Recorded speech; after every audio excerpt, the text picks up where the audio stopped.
สวัสดีค่ะมาพบกับสาวย่าพากินนะคะวันนี้สาวย่าจะพามากินไข่ตุ๋นแล้วก็หมกปลาดุกนะโอเคมานะคะมากินกับสาวย่าก่อนจะมากินกับสาวย่าก็ฝากกดติดตามกดไลค์กดแชร์กด Subscribe ด้วยนะคะกดกระดิ่งให้ด้วยค่ะเพื่อเป็นกำลังใจให้สาวย่านะคะสาวย่าเป็นกำลังใจให้ทุกคนนะคะ สู้ๆค่ะมาโอ้บอได้กินโดนแล้วไอ้ไข่ตุ๋น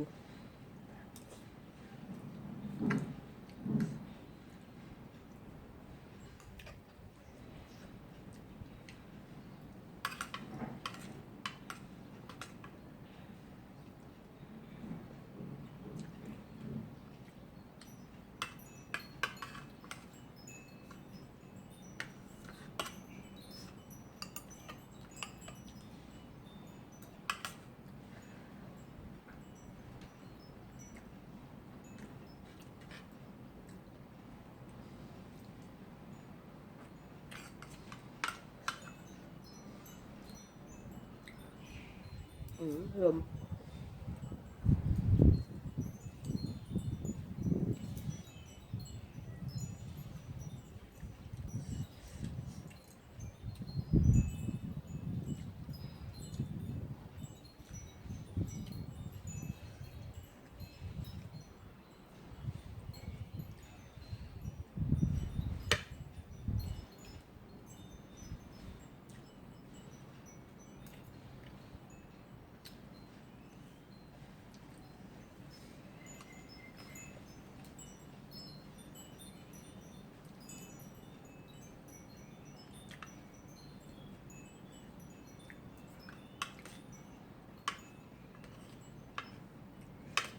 ขนาดลมพัดก็ร้อนเลยนะทำงานบ้าน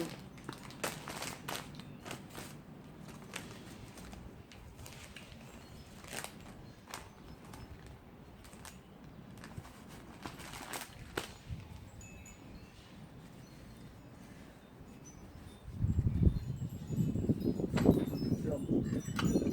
โอ้ยเย็นเด้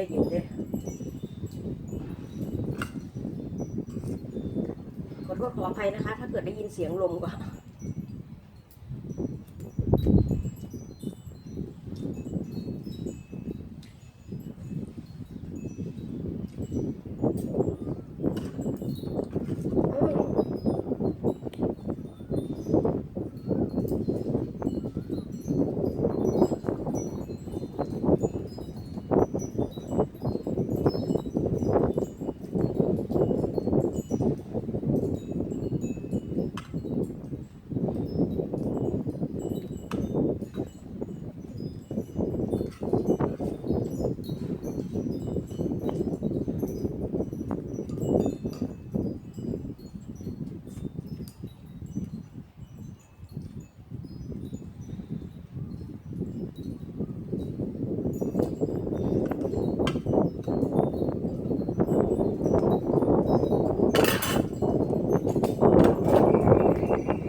เข้าถึงถังละ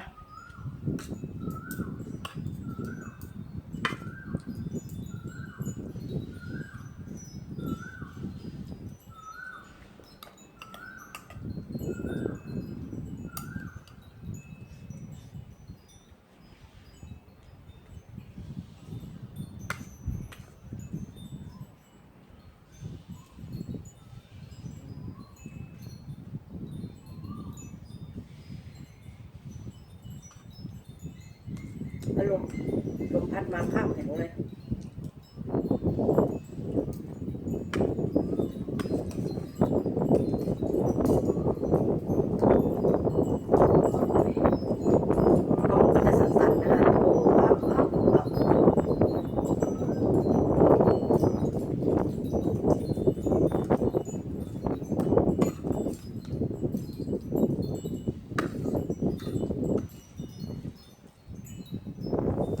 ไป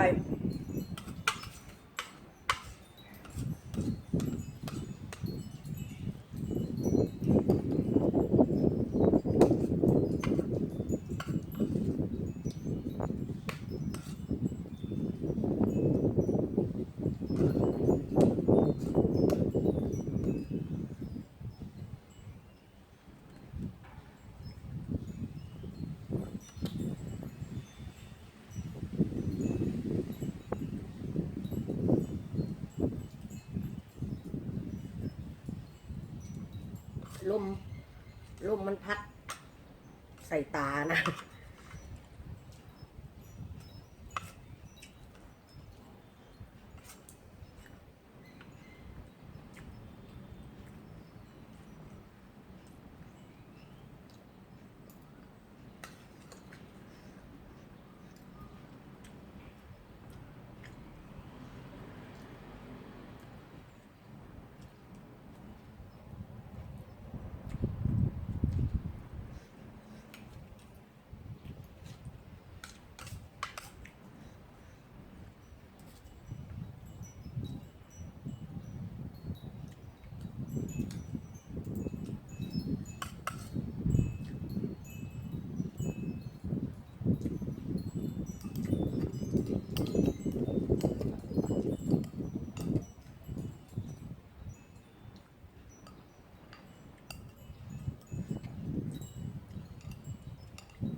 น้ำลมพัดมาเย็น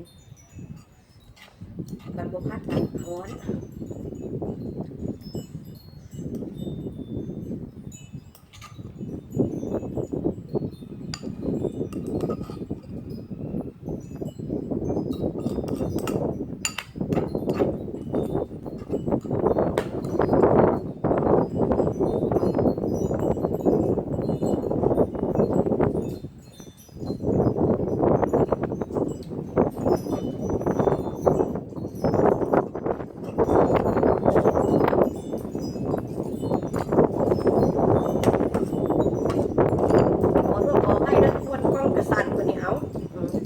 ลมกระแรง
เป็นการกินข้าวที่แบบ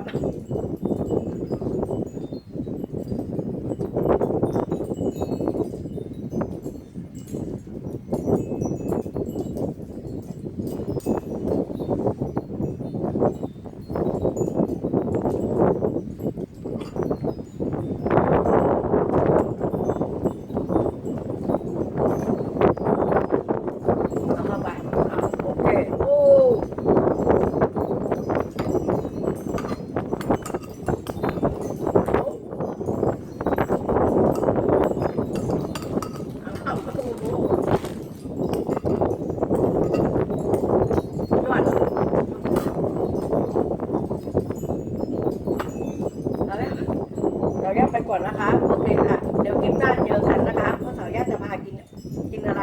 ก่อนจะจากกันฝากกดติดตามกดไลค์กดแชร์กด subscribe กดกระดิ่งให้สาวย่าด้วยนะคะสาวย่าเป็นกำลังใจให้ทุกคนนะคะทุกคนก็เป็นกำลังใจให้สาวย่านะคะ